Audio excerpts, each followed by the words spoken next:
All right, so I'm gonna go over one of my favorite exercises, the Goblet Squat.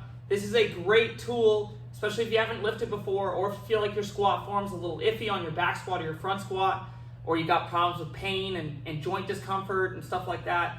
Do the Goblet Squat. It's one of the best mobility exercises that you can do, a great strength exercise, and I usually use it as a warm-up, but again, when teaching the squat, best way you can do it, very safe too, because if you get down to the bottom, you can just dump the weight in front of you.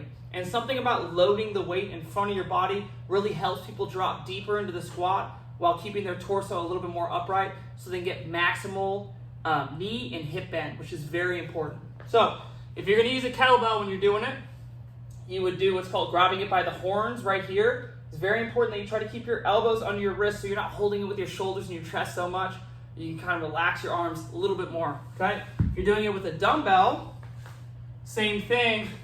You just grab the dumbbell right here with the heels of your palm and try to keep your elbows pinched to your side as much as you possibly can. All right, and then what we would do is, first of all, you gotta find your squat stance. So that's a little different for everybody. What's typical is slightly wider than your hips with your toes pointed out a little bit, maybe like 20 degrees, if you can imagine that. And it's very important to make sure that your knees are what's called tracking over your toes, right around your big toe and the toe next to that toe. So if you would look down at your knee when you're doing it, you want to make sure it's over there, not inside like this, or out too far either. We don't want that. So either one of those, just make sure it's kind of tracking over the toes.